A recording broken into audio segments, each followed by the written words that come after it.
Chapitre 30. Pourquoi Dieu ne se manifeste-t-il pas clairement à tout le monde? Dieu se manifestera clairement à nous le jour de notre mort, quand notre âme, séparée de notre corps, entrera dans l'au-delà. En effet, à ce moment-là, notre âme, séparée de notre corps, pourra appréhender les réalités surnaturelles sur un autre mode. Pour l'instant, notre corps ne nous permet pas de voir Dieu, qui n'est pas une réalité sensible. Cela ne veut pas dire qu'il ne faut croire que ce qu'on voit. Voir chapitre 6. Il est faux de dire que l'existence de Dieu n'est pas manifeste. Elle l'est pour quiconque réfléchit honnêtement sur le monde et sur la vie. En attendant, Dieu ne s'impose pas à nous. Dieu se cache à nous parce que la seule manière d'être en relation avec lui est la foi, cette vertu théologale que Dieu, dans sa miséricorde, sème dans notre âme, afin de nous ouvrir au plan surnaturel. La foi est la soumission de notre intelligence à la révélation. La foi sera toujours nécessaire ici-bas pour s'approcher de Dieu. Hébreux chapitre 11 verset 6.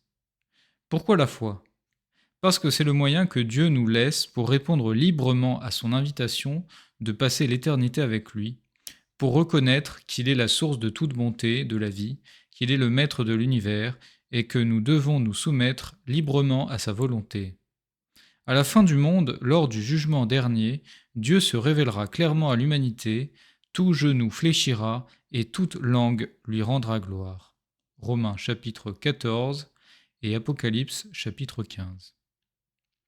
Si Dieu ne se cachait pas et se révélait à nos cinq sens, cela ne se pourrait complètement, car le surnaturel dépasse infiniment nos perceptions sensibles et notre intelligence. Il l'a d'ailleurs fait autant que cela était possible, en s'incarnant une nuit de Noël à Bethléem, en mourant pour nous sur la croix et en ressuscitant des morts.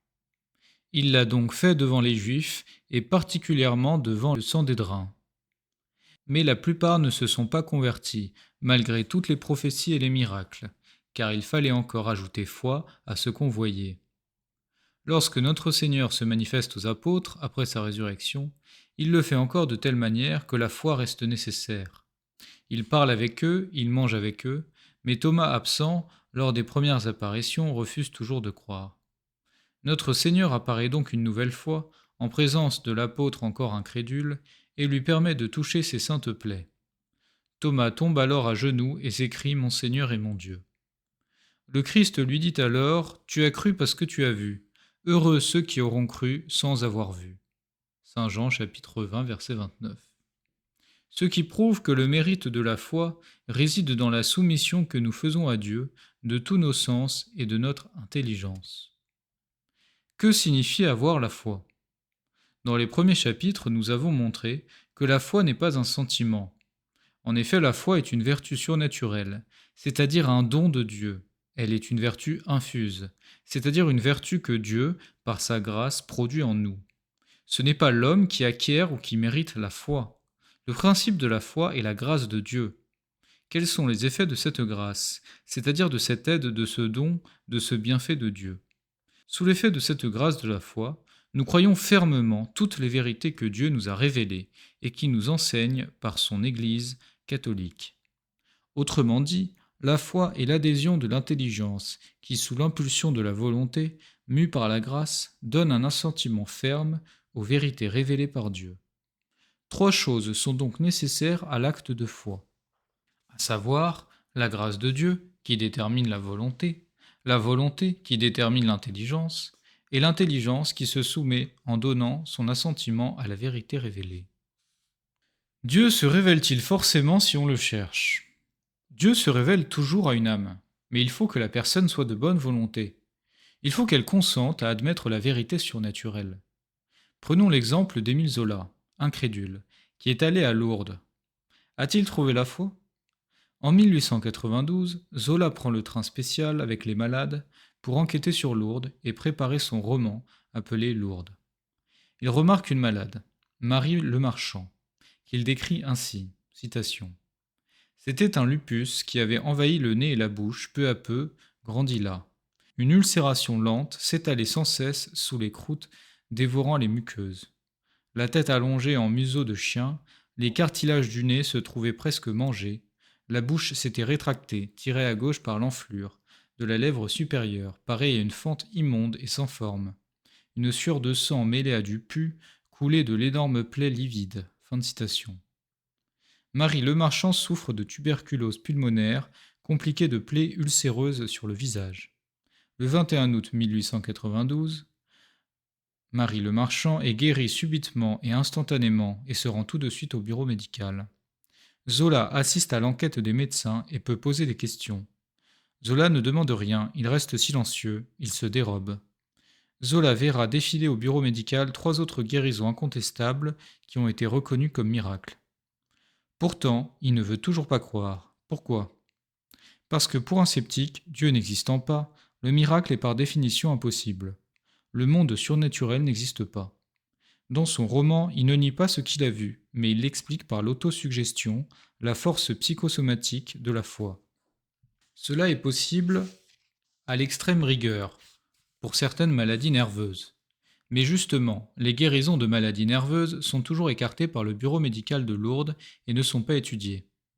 En fait, Zola n'a pas de réponse pour expliquer les miracles qu'il a vus, car l'autosuggestion ne peut expliquer les cicatrisations subites de plaies ulcéreuses.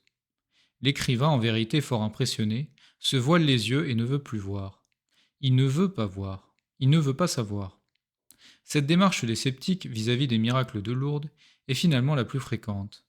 C'est exactement la même attitude que celle des Juifs incrédules face aux miracles du Christ. Voir l'analyse du cardinal L'Épicier au chapitre 21. Zola, dans son roman, a déformé la vérité. Par exemple, il évoque une autre malade, Marie Lebranchu, surnommée la Grivotte dans le roman de Zola. Elle a la tuberculose. Elle est guérie instantanément et définitivement le 20 août. Zola la décrit comme une exaltée qui se dit guérie et qui rechute et est ramenée mourante dans le train du retour après son pèlerinage. En réalité, elle est en pleine forme et guérie définitivement. Louis Veuillot, 1813-1883, un converti à ce mot. Ce n'est pas la foi qui est difficile, c'est l'humilité. Si vous tenez l'idée de Dieu pour impossible, vous ne croirez jamais. Si vous êtes honnête, humble, Dieu se révélera à vous. C'est ce qui s'est passé pour Alexis Carrel. En 1902, il est médecin, prépare l'agrégation. Comme Zola, il est sceptique, positiviste, incroyant. Mais à sa différence, il est honnête, droit, et se dit prêt à croire s'il voit de ses yeux un fait qui défie les lois de la nature. Comme Zola, il voyage avec les malades dans le train vers Lourdes et observe une malade proche de la mort, cadavérique. Il l'ausculte, consulte son dossier et la soigne dans le train, car elle supporte mal le voyage. À Lourdes, cette malade guérit instantanément. Alexis Carrel constate les faits et croit. De retour à l'université, sa conversion est raillée par ses collègues athées qui se moquent des miracles. L'examinateur du concours de chirurgie de la faculté de médecine de Lyon lui signifie qu'avec de telles idées, il ne sera jamais reçu. Alexis Carrel quitte la France pour les États-Unis où il effectue une brillante carrière et obtient le prix Nobel de médecine en 1913.